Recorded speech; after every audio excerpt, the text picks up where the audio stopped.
Hello बच्चों, इस video में हम करेंगे उदाहरण नंबर 12, 13 और 14।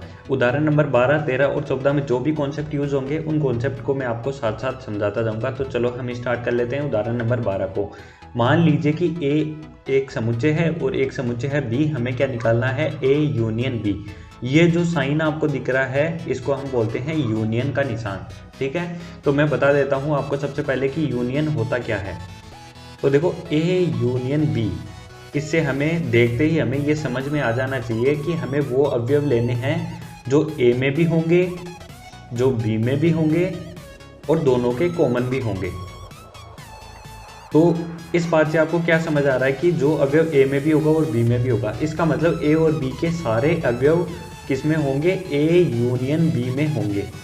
तो चलो अब उदाहरण नंबर 12 देख लेते हैं। इसमें क्या बोला जा रहा है? ए हमें दिया गया है, इसमें है अवयव 2, 4, 6 और 8। और बी देख लो, बी में क्या क्या दिया गया है? 6, 8, 10 और 12। अब देखो, ए यूनियन बी निकालना है। मैंने आपको बताया है कि ए यूनियन बी में वो अवयव आएंगे जो ए में भी होंगे और बी में भी होंगे। तो देखो यहाँ पे है 2, 4, 6, 8, यहाँ पे है 6 और 8। तो एक चीज़ आप देखेंगे कि 6 और 8 तो इन दोनों में कॉमन है। तो कॉमन वालों को तो सिर्फ एक बार लेना है और बाकी सबको ऐसे कैसे लिख देना है। तो देखो 2 आ जाएगा, 4 आ जाएगा, 6 और 8 कॉमन है तो इनको एक एक बार लिख दिया। और बाकी देखो बी में क्या क्या बचे हैं? 10 और 12 बचे हैं। तो अब आप एक चीज़ नोटिस करेंगे कि ए यूनियन बी में सारे अवयव हैं जो अवयव ए में भी है और बी में भी है। कोई भी ऐसा अवयव ऐसा बचा नहीं है जो ए में है और बी में है लेकिन ए यूनियन बी में नहीं है। तो आपको ए यूनियन बी का कॉन्सेप्ट देखते ही आपको याद आ जाना चाहिए कि ए यूनियन बी में सारे ए और बी के अवयव हम ले लेंगे। ये हो जाएगा हमारा उदाहरण नंबर 12 का आंसर। अगले पेज पे हम देखते हैं उदाहरण नंबर 13। देखो उदाहरण नंबर 13 में क्या बोला जा रहा है? मान लीजिए ए एक समुच्चय है जिसमें अवयव दिए गए हैं ए, ई, आई, ओ, यू और बी एक समुच्चय है उसमें दिया गया है ए, आई, यू। दर्शाइए कि ए यूनियन बी बराबर होगा ए के। तो देखो, हम सबसे पहले हमें क्या दिया गया है इसका आंसर मैं यहाँ से स्टार्ट करता हूँ लिखना। प्रॉपर आंसर बताऊँगा आपको। तो देखो ए क्या दिया गया है? ए, ई, आई, ओ, यू। और बी क्या दिया गया है? ए, आई और यू। हमें क्या निकालना है? A union B. मैंने अभी आपको क्या बताया था कि ए यूनियन बी में वो सारे अवयव होंगे जो ए में भी है और बी में भी है। एक भी अवयव छूटना नहीं चाहिए। बस जो अवयव कॉमन है उनको एक बार ही लिखना है। तो देखो यहाँ पे ए, आई और यू, ये तीन अवयव बी में भी है, मतलब ये अवयव कॉमन है। तो हम क्या करेंगे? इनको एक बार ही लिखेंगे। तो सबसे पहले देखो ए है, फिर ई है, फिर आई है, ओ है और यू है। देखो इनके अलावा कोई अवयव है नहीं, ए, आई, यू। तो देखो ए, आई, यू, ये तो बी के अवयव हो गए। और इसमें देखो ए, ई, आई, ओ, यू। तो देखो ए, ई, आई, ओ, यू, मतलब सारे अवयव हमने ले लिए हैं। लेकिन अब आप नोटिस करोगे कि जो ए यूनियन बी हमारे पास आया है वो तो और कुछ नहीं है, ए ही है।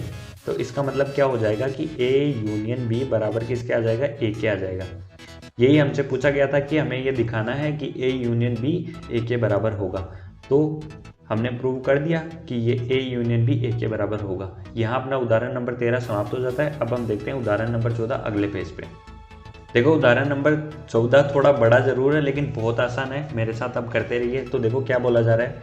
मान लीजिए एक्स एक समुच्चय है, उसमें राम, गीता और अकबर दिया गया है। कक्षा 11 के विद्यार्थी का जो विद्यालय की हॉकी टीम में है। जो ये एक्स में जो समुच्चय दिए गए हैं, जो 3 नाम दिए गए हैं, वो क्या है कि कक्षा 11 विद्यार्थियों का जो विद्यालय है उनमें हॉकी टीम में है। और एक समुच्चय मान लीजिए कि वाई एक समुच्चय है, गीता, डेविड और अशोक का, वो किस टीम में है? वो फुटबॉल टीम में है। तो एक समुच्चय एक्स यूनियन वाई ज्ञात कीजिए और इस समुच्चय की व्याख्या भी कीजिए। तो देखो एक्स समुच्चय में कौन कौन दिया गया है?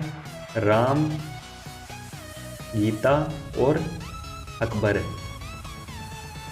वाई में कौन कौन दिया गया है? देखो वाई का भी देखिए आप प्रश्न में देखिए। देखो गीता, डेविड और अशोक।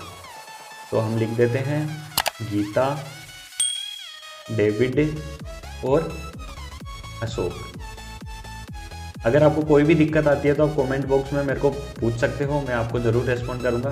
तो अब देखो हमें क्या निकालना है? X union Y. तो देखो x यूनियन y में कौन से अवयव आएंगे, जो अवयव x में भी होगा और जो y में भी होगा, सबको हमें लेना है। तो एक चीज़ नोटिस करो, देखो गीता दोनों टीमों में है, हॉकी टीम में भी है और फुटबॉल टीम में भी है, तो इसको हम एक बार ही लिखेंगे। तो x यूनियन b में सबसे पहले देखो तो राम है, फिर गीता, फिर अकबर और डेविड, अशोक, और अपना ब्रैकेट कर देंगे बंद। तो देखो सबको मैंने लिख दिया है, एक भी ऐसा बचा नहीं है जो x में है और y में है लेकिन x यूनियन y में ना हो, सबको हमने लिख दिया है। हमें देखो इसकी व्याख्या भी करनी है, तो देखो व्याख्या में हम क्या लिखेंगे कि ये जो समुच्चय x यूनियन y हमारे पास आया है, यह कक्षा 11 के उन विद्यार्थियों का समुच्चय है जो या तो विद्यालय की हॉकी टीम में है या विद्यालय की फुटबॉल टीम में है या दोनों टीम में है। ये हो गई इसकी व्याख्या। तो यहाँ पे अपना उदाहरण नंबर 12, 13 और 14 समाप्त हो चुका है। अगर आपको ये वीडियो पसंद आया तो आप वीडियो को लाइक कीजिए। ऐसे ही और वीडियोस देखने के लिए आप हमारे चैनल को सब्सक्राइब कर सकते हैं। आपको जो भी पिछले क्वेश्चन चाहिए उसका लिंक आपको डिस्क्रिप्शन में मिल जाएगा। अपना कीमती समय देने के लिए धन्यवाद।